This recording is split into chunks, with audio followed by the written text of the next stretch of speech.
So I waited until I was 40 when I knew I could be a calm mom before I had my daughter. And why did I get to do that?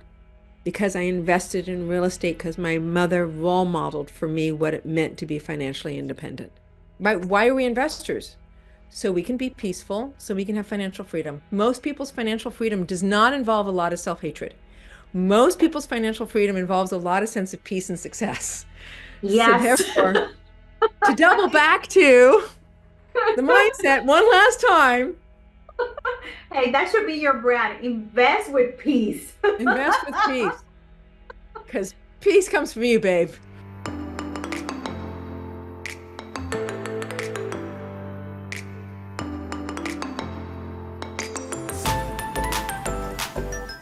A serial entrepreneur, a full heart woman that knows how to invest in the right way and also align her life, her lifestyle to invest, grow business, and enjoy life. And she does it with her female power. So I want to introduce you to Christina Suter. She has been mentor, coach. She has helped me in many ways and other women. Christina, how are you today? Jen, thank you so much for inviting me. So excited. I love that your focus for your show is really about empowering women, whether it's educating them, whether it's telling them the truth about what it means to invest in real estate, or what does it mean to be a woman investing in real estate and truly taking on the mantle of you being your own financial leader in your life, in your investment portfolio, maybe even for your family. That to me is the most, I don't know, I want to say the most important topic of this generation is us as women and doing it in a way that stays with femininity, that stays with that we're not trying to be men being powerful, a woman trying to be like a man being powerful, because our power is very different. And it is so important. I was talking to my daughter last night. She's 15 and she's like, I don't know if I want to be a girl. I'm not as strong as the boys. And I'm like, bicep, right? And I'm like, but the power of women is so amazing that why would you want to surrender that? The power of being feminine, right? Um, and so, yeah, so I love that topic and thank you for inviting me. Oh, it's my pleasure. It's my pleasure. You know what? It's so awesome that you brought your daughter because one of the things that amazed me is how Christina started at 19 years old, being an entrepreneur, inspired by her mom, right? And being challenged by her mom to become an investor. And she goes through all of this journey that I think I would love for you to share some of your journey as a business owner and women, and then you decide that you want to be a mom and that shifted the way you did business and you can have it all in the things that are important for you. Can you share your journey and how you become Christina Suter? Okay, well, we're not going to have long enough for the whole journey, but I'll give you some highlights. Um, I think what's important and what I sometimes miss and I take for granted was I was raised in a matriarch. So my mother was the financial leader of my family. So she got married when I was, well, before was born. She happened to get married before I was born. That worked for her. Not that everybody does that. So just to be very clear. And then they got divorced when I was 2. And at that point, I had an older brother and older sister, and then myself, which was from the different husband. And my mom was an entrepreneur. She ran her company out of the house. So we could literally walk to the far side of the house and walk into the office and like make sure she'd give us like the thumbs up that we could actually walk in, because otherwise she's on a phone call or something, and ask her a question and then leave again. Right? So I literally physically watched my mom work. My mom also was the one who at 17, I was 17. My mom also at 17 said, hey, I have asthma. I need to leave the San Gabriel Valley. The smog is too bad for me. Will somebody take care of the family house? And I said, well, I'll do it because I just moved out, right? Because I moved out at 17. I'll do it. And she went, okay, great. It's yours. And she physically wrote it over to me. Like she quick deeded it over to my name. And I went, I don't know what I'm doing. I have no idea what I'm doing. All of a sudden, my mom's like, guess what? You're tag, you're it. And it's like, so I rented it out to my godparents, who I call my aunt and uncle, and they were my first tenants. And then eventually they bought it from me on something called an installment sale, which I had no idea what it meant at the time. But my mother is the one who is really responsible for role modeling what it means to be a matriarch, role modeling what it means to be a financial leader in the family, role modeling that I can do it, giving me the house at 17, and really helping me go, well, yeah, of course we can do this. Of course, this is what women do. We provide for our families and we work. Now, I tried really hard to be a little more balanced than my mother was, just so you know. Like she was a great person, and she was a great person, but then she also had her limitations. She was a tough mom. She was anxious. She was known to throw fits. Like Lily, she'd like slam doors and be upset. So on one side, she's role modeling being strong as a woman or being strong as a human being, but she was also very anxious. She was probably an undiagnosed ADD. She was bright and she was engaging that way, but she was 350 pounds. She was abused physically as a child, and so was prone to anger, prone to upset. And as I try to remind my sister, kind of ignored us kids on the day, some of the day to day in favor of working because she was never really a great mom as far as like, oh, gee, let me tuck you into bed. Oh, let me read you a story. Like that was not her nature. Even as a grandma, that was not her nature. So I had this diverse role model. And the reason why I go into these histories is because if I can figure out how to be an ADHD kid, being a learning difference kid, going to special ed in elementary school, right? Being able to quote unquote graduate special ed, go to a boarding school for high school, go to college, get a master's in psychology, get past all of these limitations, all of these points of view of I'm damaged, I'm unimportant, I'm terrified of my mom, I'm terrified of men, right? If I can take all of that in, get authentic about it, and do a lot of years of personal growth work, I mean, like almost anybody else can. Like, I was probably only hit maybe less than a handful of times, whereas my sister was and brother were hit a lot more than I was. So I know what it means to be in a household that's full of screaming and yelling and people being upset. And I don't have a household that's like that. I don't raise my daughter that way, and I would not want to raise her that way. So I waited until I was 40 when I knew I could be a calm mom before I had my daughter. And why did I get to do that? Because I invested in real estate because my mother role modeled for me what it meant to be financially independent. Wow, Christina, you have, oh my God, you brought so many topics. I want to ask you about everything.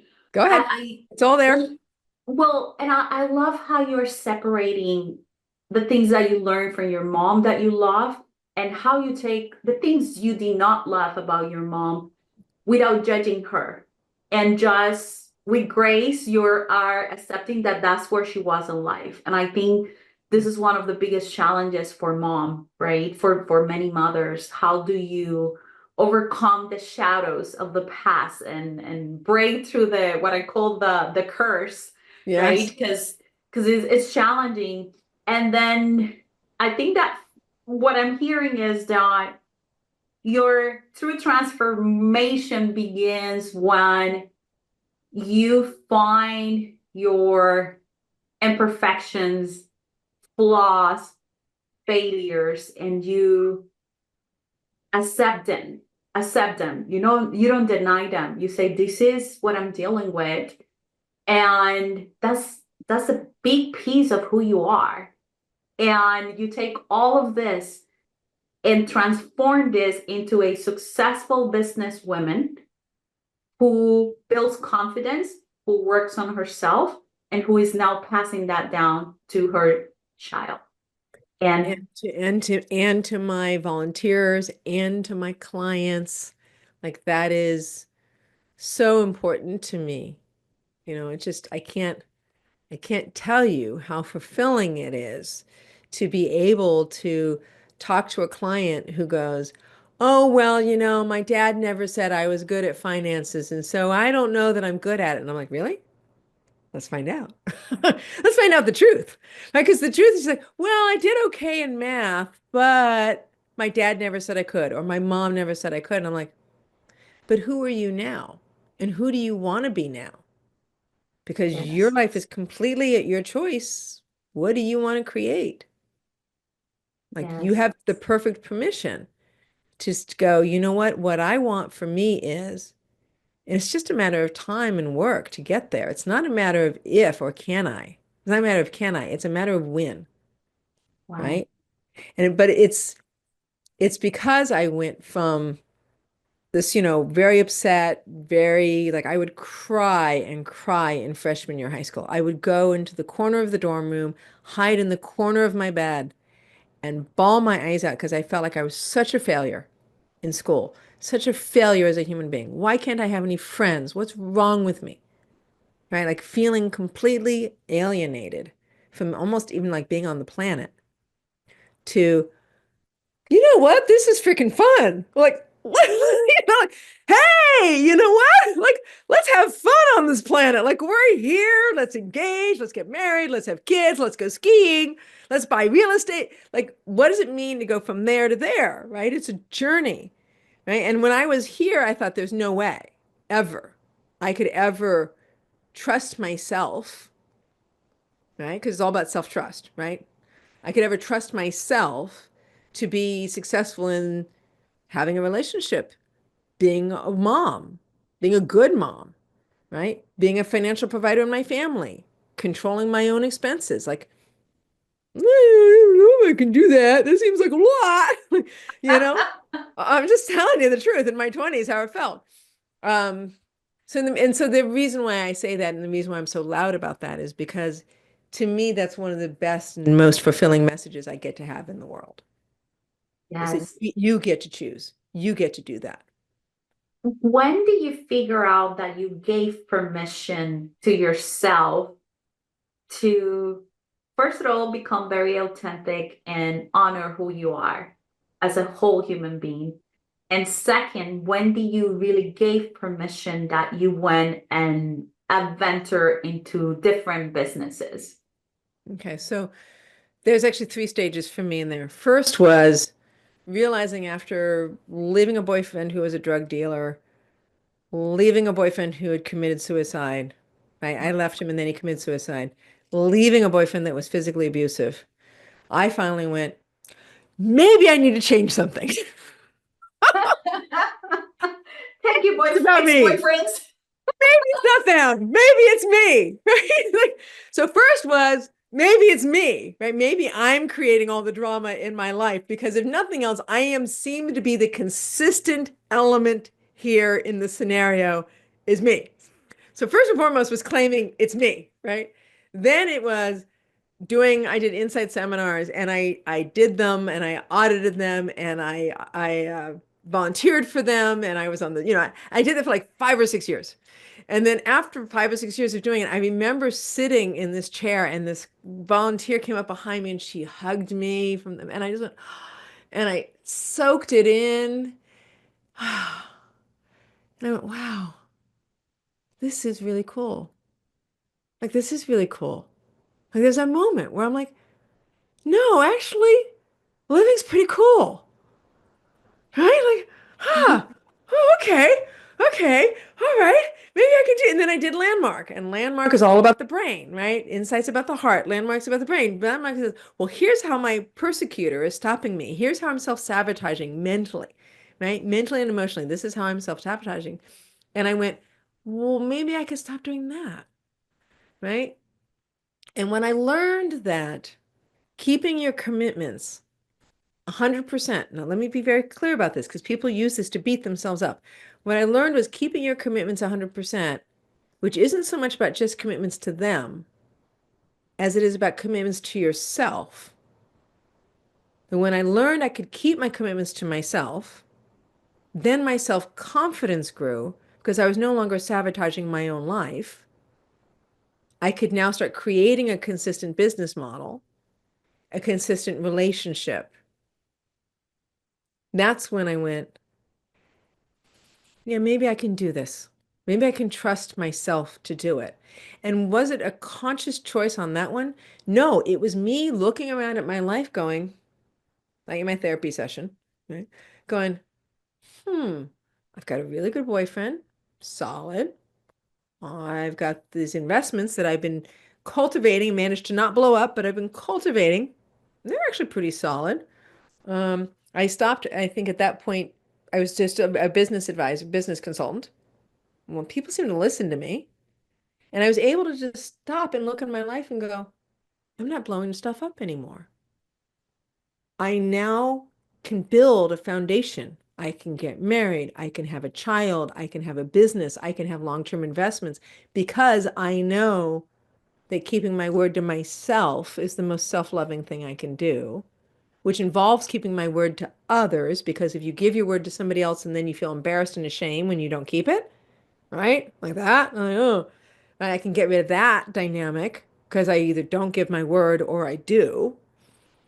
Um, that's when I realized I had already somehow crossed an invisible threshold to, no, I can build a life.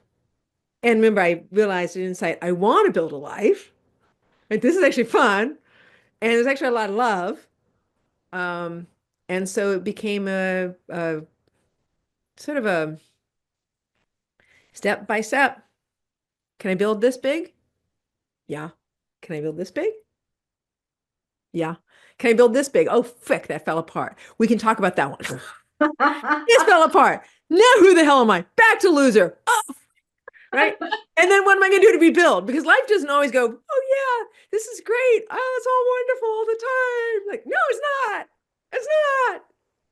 Yes, yes. It cannot go that way. I It mean, cannot go it's that way. embracing because embracing the challenges, the struggles, because if you don't, you don't grow, you don't learn, you don't challenge yourself. And the person who you are today and where you want to go, it's a different person. And if you don't go through those challenges, put in there because you cause them or you attract them, putting in there for fate, as destiny, whatever it is that people believe, God, whatever it is that they believe, they're put there for a reason that we don't understand.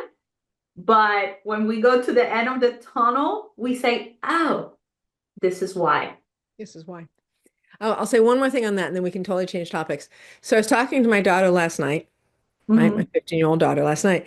And she, in one breath, she was saying, oh, I don't like people. And then a breath later, she's like, well, maybe they're okay.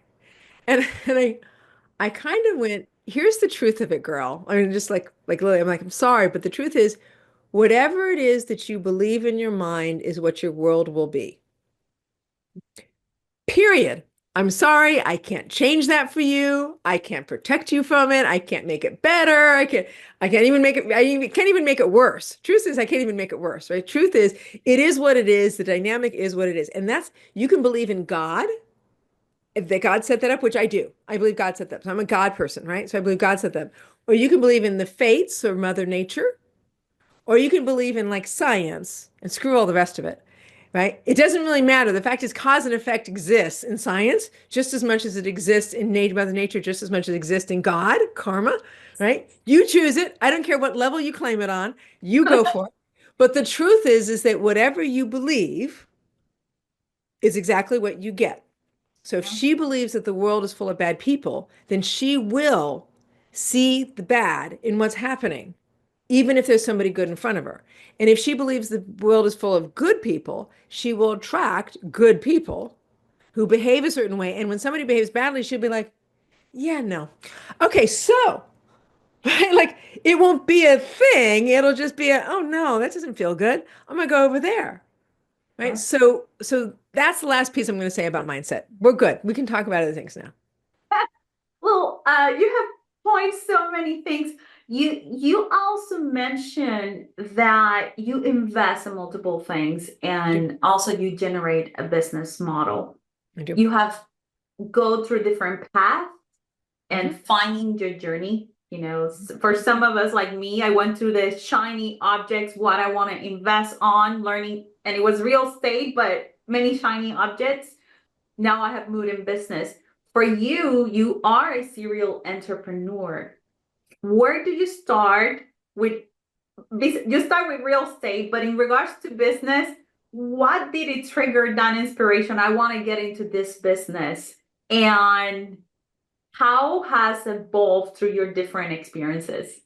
All right. So serial entrepreneur, I always find funny because I'm like, well, if you think about how many businesses I've owned Ground Level Center for Living Meditation, I've owned Ground Level Consulting, and I own ChristinaSuter.com. So those are my three businesses. And in some ways, they've all progressed one after the other after the other. But then if you throw in my real estate, then we talk about, oh, well, if I talk about taking people's money and then investing it in a building, whether it's a multifamily or a single family building, which primarily I'm in residential. So just to like clarify that, like I've never owned a commercial piece. I've never wanted to own a piece of retail ever. I don't want to own retail, right? I've never owned a parking garage, right? Everything I've done has been real estate, has been residential or residential backed in real estate, right? So if you take my real estate investments, then there's apartment buildings, which I've owned with investors. There is hard money loans, which I've given to flippers. So a hard money business, which I have, right? I have, what else? And then stocks. So being a stock investor, because I've owned stocks off and on most of my life. So in the investment, and then being LP, right? So I've invested as a limited partner in other people's deals. So are those businesses too?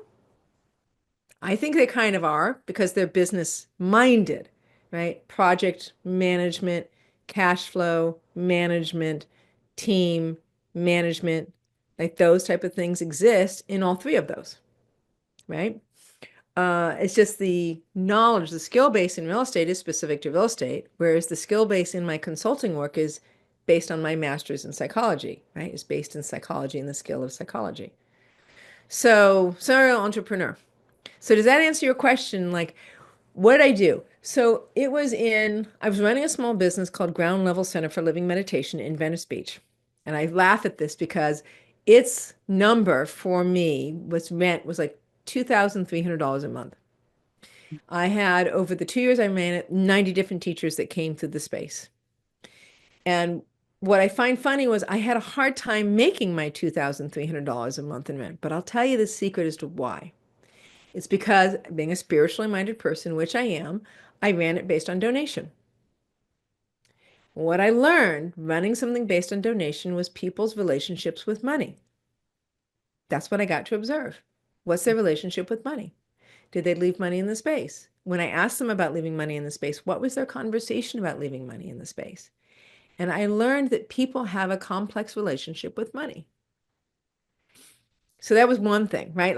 Like, oh, well, you have more money than I do. I don't need to leave money. Or you have so many teachers, you clearly don't need my little $20. And I'm like, yeah, actually I do. Actually, I do need your $20, truth be told. Actually, I have to, it's not maybe not a big rent, but I still have rent. I need your $20 for my rent, right? Otherwise it's coming out of my pocket, right? So I cultivated a whole new conversation around money just through observing people and my own responsibility and accountability around money.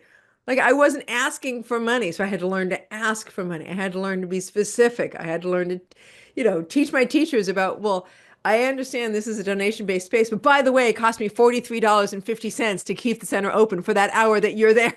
Like literally, like actually, it wasn't $43. It was $40. But the point is, um, so so that's so I remember the story is that I was also selling a residential unit that had tripled in value. Mhm. And it was like almost $1 million worth of equity. I was moving from one building to another place. And I went, do I have a problem with money? Because I'm not making any money over here in this business model of my meditation center, but I'm making money over here in real estate. Do I have a problem with money? Or am I in the wrong business? I decided I was in the wrong business. That's what I decided. So I think it's important, like when you say, well, what does it mean to choose to start your own business? Running your own business is awesome because it's leadership, but running your own business is a lot of work. Right? If you look at Karen Hall's interview, I am sure she went into great detail about the amount of work it takes to get $1 billion in her asset. Like I cannot not respect Karen. I'm like, oh my God, look at you. Like she's like one of us. She's one of us, right? She's got $1 billion in management. I'm like, dudette, my opinion of you has transformed. Not because of a billion, but because of the work I saw her do right? Week after week, email after email, meeting after meeting, right? Of her putting out her You Direct brand and being like, that was like, wow. I'm like, you need to teach me about building a brand, Karin, because that's what she did. And she's not, I love Karin, but she's not necessarily any smarter, faster, or more competent than any one of us, if I may say so. I'm just saying. But she sure as hell is determined. She set a goal, she applied herself to it, and I am certain that she was scared at times. I am certain that she was scared at times. So I've really doubled down my business in real estate. It's an asset I understand. Right? When it comes to truly thriving as a business model, Karin Hall would be my role model. That's amazing. You tap into so many gold nuggets there. One, you have the experience of managing your own business, which it gave you perspective of what it takes to run a business. Second, you identify your relationship with money. I think that a lot of people don't take the time to understand uh, what it takes to grow money, to understand it's a tool that provide resources, but we need that tool to keep building, right? It's how the world runs. And Mhm. I think for me, raising capital, that was one of the big breakthroughs, right? The relationship with money. And a lot of the students, when I teach capital, that's what I find out. The first thing getting in the way is their relationship with Honey. bringing money to grow a business. And the other portion is you're mentioning having a role model, a person that after you have been observing grow, you say, oh my God, what happened here? And then you recognize her qualities of determination and discipline in establishing a goal. So, and I think as women, we are more likely to talk about these things and appreciate that. We're more open Mhm. to share those insights. And I wish that the guys or the male energy will Male adopt energy. Yeah. male energy, right? Will adopt some of those concepts. And yes, the male energy tends to be big direct, task oriented, get it done. We love the wholeness of our business, but if we don't deal with the money issues and all of that, we cannot move forward. Yeah. So, And the third is to, fourth is to not be in competition with her. Like, where's my lane? yeah, Where's my lane? yep, Be true to yes, my lane. As an investor, as a business owner, be true to my lane. And that is a reoccurring theme at different stages in my life about being true to my lane. Whether it was young as in ground level Center for Living Meditation and closing that, being true to my lane, or whether it was 2009, 10, and 11, being true to my lane, or 2015, now 2024, and redoubling down in true to my lane. So, I think as a business person, real estate or small business, being true to your lane and your strengths is core to being remaining successful and remaining committed. Because if you're not in your lane, it's harder to remain committed because you're trying to ask yourself to do stuff you know you're not going to do well.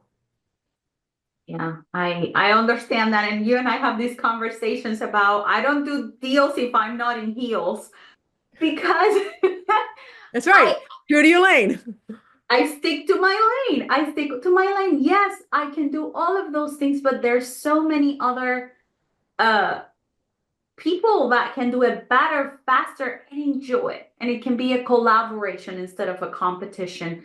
And that you understand that when you develop an abundant mindset. And I think that that's where a lot of us were falling a little bit short. Yeah. Now, you go through different businesses Mhm. and including syndication. And I was reading during this past year a very concerning statistic. For 2024, the Security Exchange Commission announced, I think it was like $8.2 billion on losses, bad conduct, you name it, all the things that can go bad with a syndication.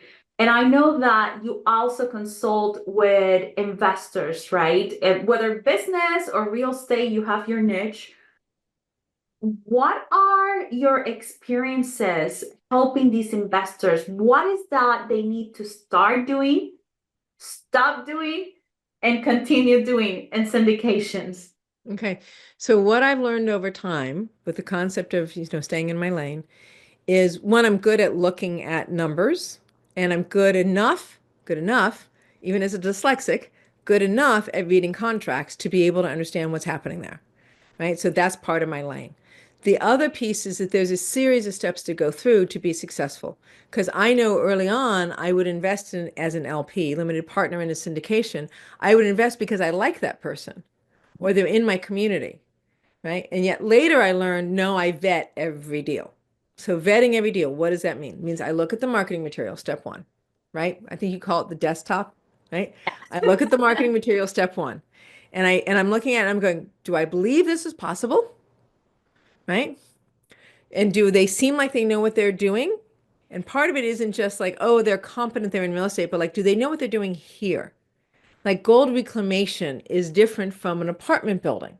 So if they have a history in doing apartment buildings, do I know that there's somebody on the team that actually has a history in gold reclamation? It's a deal I looked at recently, right? So reclamation, don't know which word is correct, but it's one of those two words, right? So there needs to be somebody on the team that's specific to that one. So that's part of the desktop review, just looking at the marketing material and the team itself. The second thing I do is I go, okay, is it going to give me the returns I want inside of my portfolio? And it's kind of important that that is the third question, if not the last question in my mind, because if I'm investing in something because it's right for my portfolio, I'm skipping over the most highest risk piece. Who are the people that are in the deal? Mhm. That's your actually highest risk because you can kind of get a sense for will the deal work and then who's the people. Those two are way before return because if one of those two is going to fail, the deal or the people, you're never going to get your return, so it doesn't matter. Right? So that's why return is third. You're not going to get it anyway, so it doesn't matter. Right? So then when I sit down and I go, okay, this looks like I trust the deal enough. I think it'll work. I trust the people enough. I think they have some background here. Now I'll sign my soft commit and I'll ask for the LLC and the PPM. And now I get the LLC and the PPM and I physically look at them and I read them and I go through them and I actually read them. I know it sounds so weird, but I actually read the LLC and the PPM. And I actually have a whole checklist. I can't remember if it's 14 or 16 items that is specifically the information I pull from the LLC and the PPM. Things like, what do I get paid? Things like, what do they get paid? Things like, how do I get them out if I don't like them because they're screwing up?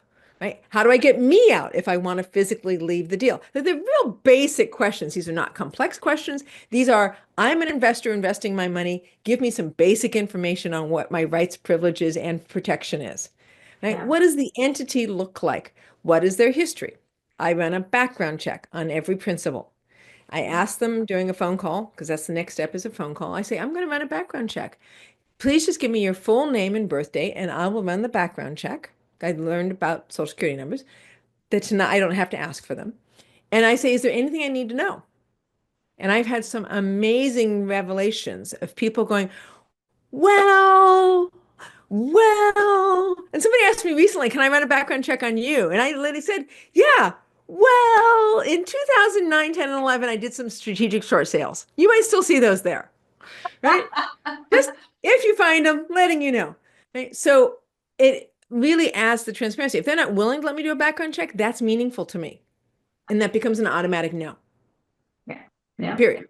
I do the background check. I'm not looking for them being perfect. I'm actually looking for depth of history and no current judgments for fraud Yeah. and no current liens that seem significant, Yes. right? I'm looking for their capacity to fail and recover. Fail and recover because you can't invest in real estate without some fail and recover as being part of the job. Yeah. I do look up their LLC to make sure it's actually still active. I look up to make sure who the members are. I also look up to see if there's any fraud reports. When I run the background check on them, any businesses they've been associated with, I'll spot pick at least 3 of those and do a check on those businesses for background reports and fraud and any ripoff reports on those businesses so that I understand what their history is made of. Right. Then after I do, and then also even like if it's an apartment building, I'll look up the current reviews on apartment.com for the apartment building. I comp to make sure I agree with their projected rents. I agree with their purchase price. Do I think that's accurate? I agree with their ARV. I agree with their vacancy factor, like the basic financial stuff. Do I agree with their projected increase in rents? So I'm looking for their, do I agree with their financial projections or not? Then I say, okay, guys, let's have a phone call. And now I spend an hour long talking to them on the phone call, saying, hey, here's the questions I have. How is this going to work? Hey, here's my questions about your real estate history. What does that look like? Oh, gee, that's fascinating. I'll give you an example. There was this one guy I had a phone call with. This was me doing due diligence for a client of mine because I get hired for doing due diligence with clients and individually as a package, as a consultant and a registered investment advisor. So I was doing this and I was like on the phone. The guy's like, oh, da da da, this and that. Oh, yeah, we're so excited because we're almost got our permits and da da da. And oh, yeah, and we're about to get them. And the city's breaking through. I can even send you the article about how they're, about how they changed their code. So now we can get the permit we want. And I went, that's great. I said, well, tell me about your LLC. I found it inactive. And he said, oh, yeah, well, since we're not really working actively on it, I didn't think we needed the LLC to be active. And I went, what are you doing, dude? Are you babysitting the permit or are you inactive? Because the two don't go together. And my client isn't going to give you $1 million if your stance is we're not active. Yes. Right? So the phone call is really one continuing to look for consistency. PPM to LLC to phone call. Are they consistent across all 3 with what they say they're going to do and who they are and their background? Yeah. Right? The other thing I'm looking for is any oddball red flags just like that, where they say something out of the blue where you just kind of go, that doesn't, like I might even have been able to piece together some of their background just based on all the Google searching I've done. Mm-hmm. And if they say something over here and I'm like, it's supposed to be over there, that to me is like, oh, well, tell me more about over there to see if I can get it to re-relate to over here. What do you mean you Yes. were in Florida 3 years ago? I could have sworn, based on what I researched, that you were in California 3 years ago, or I think you should have been in California. Tell me more about Florida. Oh, well, I had this girlfriend and I was traveling out there all the time. And gee, I thought we were going to get married. And I went, okay, now that fits. They can be in California and traveling to Florida for a cute girl. Okay, okay, I get that. I get that. Right? Yes. So Yes. it's really about, and why do I go so deep in it, is because I really want to piece together the consistency of their history, the liability of whether or not they're truly paying attention to the deal or not, and their holes in that, and their character. Because one of the things I ask is, tell me about a deal that went wrong, and how did your company fix it? What's their character? If they can't tell me about a failed deal, I don't want to invest. You got to tell me about a failed deal for me to invest, because otherwise I don't know your character. Or Yeah. maybe you don't even know your character because you haven't had to face it. Yeah. Yeah. Okay, go ahead, honey. No, no, that's amazing. I'm so glad that you are sharing this feedback, Christina, because one of the things that sometimes shock me or make me sad, it's the amount of investors that decide to put their hard-earned money into projects without having an understanding of the numbers, relying 100% in someone else, especially with an investment that no matter how well you do your due diligence, it requires a second level of thinking, and still there's a risk, right? And also the amount of people that just invest in the deal because of the numbers without looking at the person. And what I have learned is at least that the numbers were really wrong or something unexpected happened, right, in the markets. Normally, what I have seen and experienced is people failing It's the on people. execution. It's the And people. yeah, and it's sad, and it's sad. So I'm glad that you walked through this process because in reality, also this is the fundamentals of a business, right? If you want to start a business, if you want to be involved in business, or if you want to invest in business, whether it's real estate or any other type of business, you need to understand the fundamentals. People, project, and there's going to be things that happen in the market, in the world, that we cannot control a lot of it. But Right. yeah. And so now I'm telling my clients, it used to be able to be like, okay, we're going to diversify small pieces so you don't necessarily care about losing it. So if you're going to invest passively, I have a whole protocol. If you're going to be investing actively, it has no more than a third of your assets in it, because if you lose a third, you can at least rebuild from two-thirds. But if it's more than a half of your assets, it's much harder to rebuild with more than half of your assets in a failing deal. Oh, So much harder mentally and so much harder financially to rebuild. So, and then I have third buckets for, like, you don't want all of it in stocks. You don't want all of it in one state. You don't want all of it, like, you want the buckets to divide into thirds to minimize your risk. Okay. Now, passively, if you're going to invest in something passively as an LP, I'm like, you don't want to have more than 10% of your net worth in any one of those LP agreements. And I even go so far as to say, well, if you want to double down with somebody, then no more than a third of your net worth should be in any doubling down with any particular person, even if you trust them, like, oh my God, they're my brother-in-law.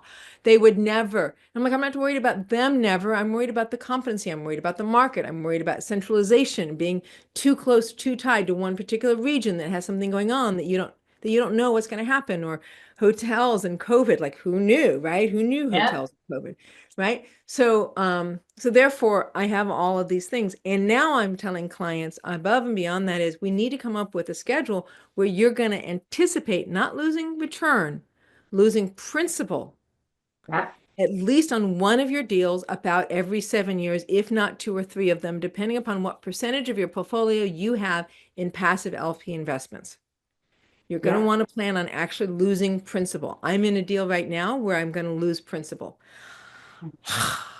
And I did everything I could, and they paid for 13 years without a hitch, and it all worked, and it was proven. And I know multiple people that went out and physically looked at it, met with the crew, understood what was going on, made sure that everything was physically there based on the PPM and the LLC agreement. Yes, all those things. Like, there was a lot of diligence done.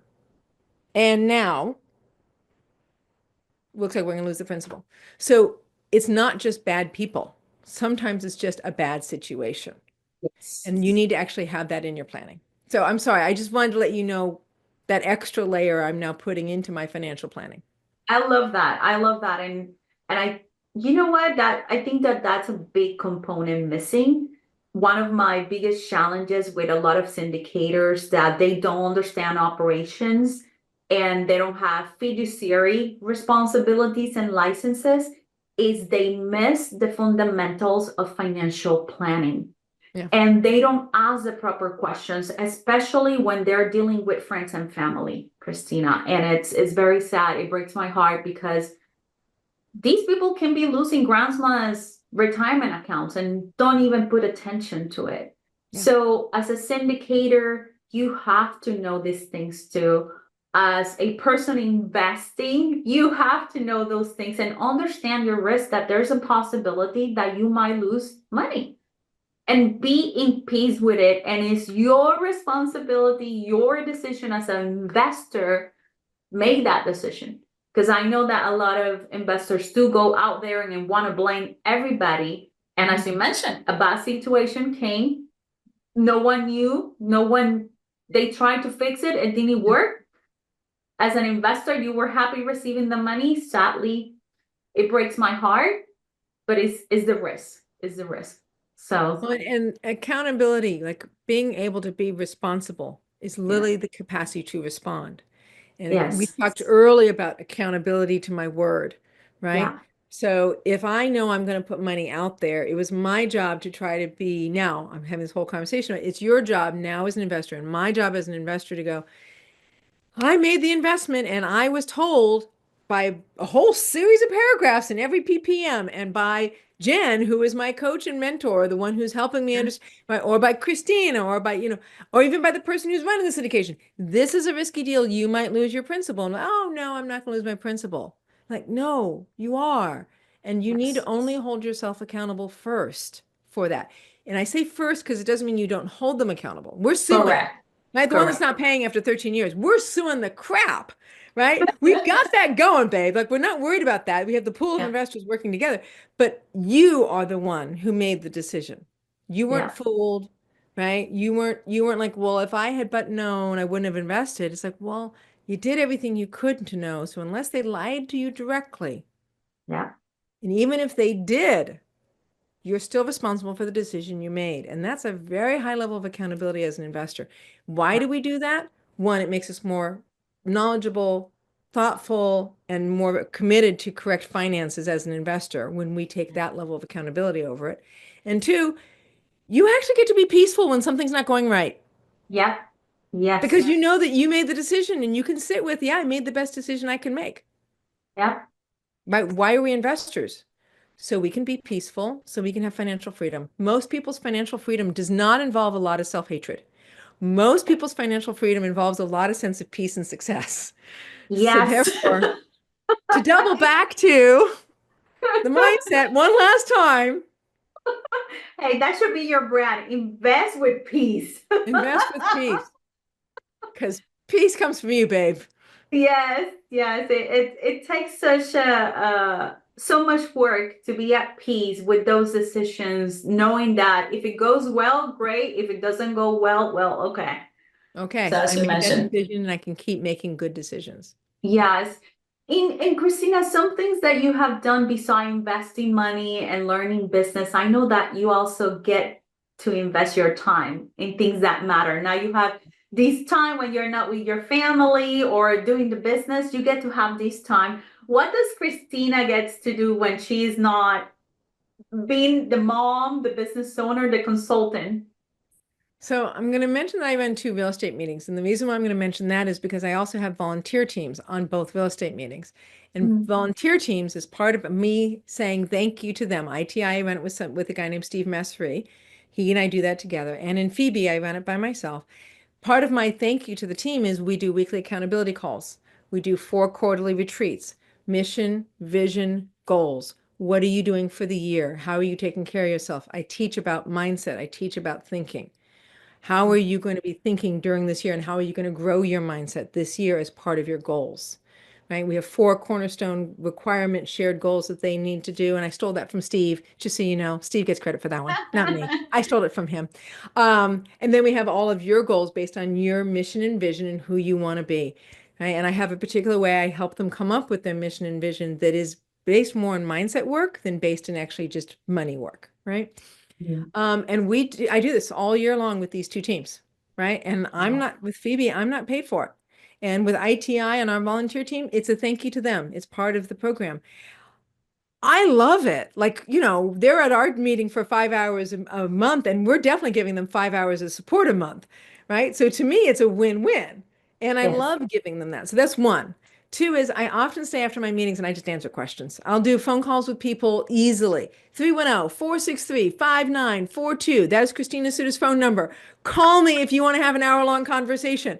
I do it all the time. How do I make your world better? How do I help you get closer to your success? How do I help you figure out what your financial freedom should be and look like? Oh, and by the way, if working with me as a consultant works for you, great, let's do that. But if it doesn't, then don't.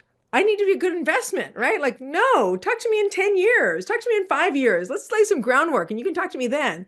Right. And of course, I volunteer at my daughter's school. I'm on my daughter's board. I'm on the board of her old school, which she's now not at anymore. But I'm, of course, on the marketing committee at her new school. And so I'm volunteering time there. And so, yeah, that's kind of it. I was used to be on another board for 10 years previous to that, and another board previous to that. And I always like to be at least on one board. And when I was in 2 boards, that's too many. So I try to do one. Yes, that's awesome. That's awesome. So you keep yourself engaged in the things that matter the most to you, still find time to do what you love, to spend time with your daughter, educate her, which I haven't had a chance to interact with her, but I have heard a lot of stories Yeah. and I'm so excited. I'm like, oh, she's gonna be a sassy diva. She is going to be so sassy. OMG. She is going to be so sassy. She was born self-determined. I swear. Like, this is who I am. I'm here. All right, let's go. And I'm like, whoa, okay, you got it, babe. Let's do it. She got it Go. from mama. Yeah, she probably did. And I try to do all of that in 25 hours a week. I work from 9 to 2, and then at 2, I try to go pick up my daughter. I might fit in a phone call. At 3, I am there. I am a mama. The purpose of my real estate investing has been from almost all my entire life is how can I be a good mom? Yeah. Yeah. So at 3 o'clock, I'm a mama. Yeah. That's how I run my day. That's beautiful. A woman living in purpose. Best is, yeah, yes, a woman intending to live in purpose. And I course correct all the time, Mhm. but it's so worth it. Like Yeah. I so, like if God were to take me tomorrow, I did what I was supposed to do as best as I could. Mm. Okay, I did it. That was it. That was as good as it got. And that's okay. I'm good with That's that. your piece. That's my piece. That's my Sure. piece. Yeah. Awesome. Well, Christina, thank you so much for sharing with our audience your experiences, your wisdom investing in syndication, your purpose on being a mama, and your stories. I think that these can serve in so many ways to really ignite the spark to the women who are watching and the other people too. Well, thank you again for being with us. And you, Jen, are also a spark and role model with all the work you do, the teaching Mm. you do, the podcast you're doing, and the way you support your community. You are a fabulous woman people need to know. Oh, thank you.